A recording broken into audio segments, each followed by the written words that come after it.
तुसा ही मुड़ के असी तो मुड़ के मसीती झाड़ू देने, हाँ मौलाना नमाज़ां पढ़ानियां, मुफ्ती साहब फतवे देने, इन्हें अपने बच्चे पढ़ाने, मेरी ड्यूटी तुसी जेड़ी ला दोगे मैं भी दाता साहब झाड़ू देंदा रहां।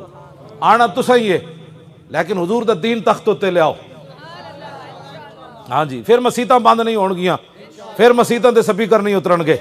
हाँ, हिंदू हिंदू बन के रहे, सानू कोई परेशानी नहीं, सिख सिख बन के रहे, कोई परेशानी नहीं, काफिर काफिर बन कर रहे, हुजूर के बारे में किसी को बात करने की इजाजत नहीं है। हाँ, ये हमारा मसला समझो, ये हमारा कानून समझो, ये हमारी गैरत ईमानी समझो, ये हमारे ईमान की जान समझो। काफिर काफिर रह सकता है, गुस्ताखे रसूल तो काबे के खिलाफ से लिपटा हुआ भी नहीं बच सकता। तुम क्या बातें करते? इस मसले की असासियत को मुसलमान समझे। बदकिस्मती से 1400 साल के अंदर इस दौर में उम्मत दो हिस्सों में तकसीम हुई है हुजूर के मसले में। 1400 साल उम्मत हुजूर के मसले में दो हिस्सों में तकसीम नहीं हुई। हाँ बिल्कुल, दो हिस्से उम्मत कभी तकसीम नहीं हुई। अलामा इकबाल का उस वेले मिर्ज़ाइयां मुखालफत की थी, गाजी इल्मुद्दीन दी, सिर्फ अलामा इकबाल भी इल्मुद्दीन ना जा खड़ा होया, कायद आज़म भी नाल खड़ा होया, पीर जमात अली शाह साहब भी खड़े हो गए, दीदार अली शाह साहब भी खड़े हो गए, पीर मेर अली शाह भी नाल खड़ा हो गया, मौलवी ज़फ़र अली खान भी नाल खड़ा हो गया, सारी दुनिया नाल खड़ी हो गई इल्मुद्दीन दे। किसी ने भी मुखालफत इल्मुद्दीन दी नहीं की थी सिवाय मिर्ज़ाइयां। तो दसो यार, अज लोग सियासत दे विच मैदान आके अपनी सियासी पार्टियां दी आड़ हुजूर दी इज्जत ना भी धोखा कर बैठे लोग। किस मुंह नाले का इश्क जो है ना, मुसलमान ही बताओ, हजरत साहब बताई नहीं जाती, मैं भी मुसलमान हूँ, मुसलमान का अमल बताता है ये मोहम्मद अरबी का गुलाम है।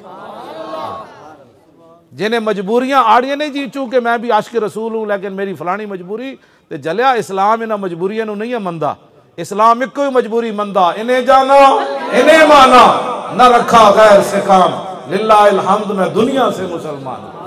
आ जाओ म्याणी साहब 1929 दियां कबरां, ओ बड़े बड़े कबर पे कोई पूछने वाला नहीं होता, शम्मा भी जलाओ तो उजाला नहीं होता। इल्मुद्दीन दी कबर ते फुल कौन पांदा? उन्हें तो ब्याह भी नहीं कीता, है भी तरखान दा पुत्र। मैं कहा इकबाल और तरखान दा पुत्र होवे, उदी कबर क्यों चुम्मी जांदी? कहने लगा तेनू पता नहीं कि मुहम्मद से वफा तूने तो हम तेरे। तरखाना दे पुत्रां दे भी मिजार कदी बने नहीं बनदे। उन्हें कहा उदों बन जांदे जदों हुजूर नाल वफा कोई कर बैठा। मिजार ही नहीं बनते, पीर जमात अली शाह पैर भी चुम देता, मिजार ही नहीं बनते। बल्कि इकबाल जो बंदा कबर चो निकल के ते पीर जमात अली शाह साहब का हाथ पकड़ के कहना, शाह जी वो ऐसी ते गल्लां ही करते रह गए और तरखान का मुंडाबाजी लै गया।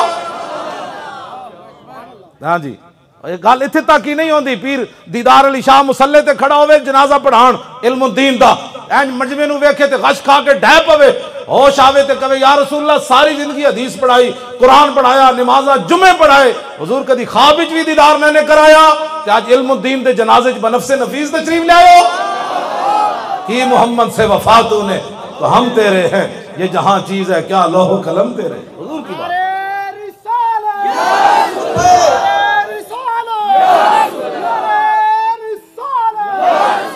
मियां वाली जेल तवज्जो, मियां वाली जेल मूसा अलैहिस्सलाम मिलन चले जान इल्मुद्दीन नु, ते इल्मुद्दीन कहे हुजूर तुसी मैनू क्यों मिलन आए हो, एडे डाडे नबी वो। फरमाओ इल्मुद्दीन जदों भी हुजूर दी कचहरी लगदी हुजूर फरमांदे ने इल्मुद्दीन इल्मुद्दीन। मैं आखा मैं वेखा ते सही हो केड़ा जना है जिदा ना इमामुल अंबिया दी ज़बान ते जारी रहदा, हुजूर नाल वफा करना है। हाँ जी।